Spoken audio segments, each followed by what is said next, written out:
తల్లి చిన్న వయసులోనే భర్తను పోగొట్టుకొని బిడ్డే తన ప్రపంచం అనుకొని తన శరీరాన్ని రెక్కలు ముక్కలు చేసుకుని బిడ్డను సాకుతుంది.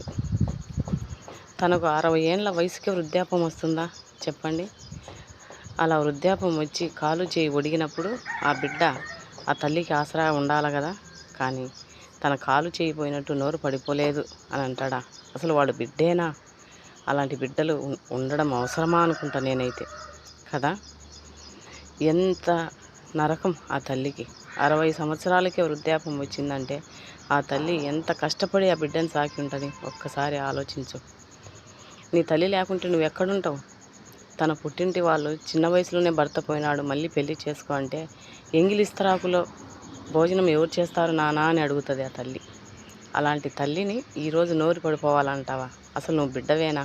ఒక్కసారి ఆలోచించు.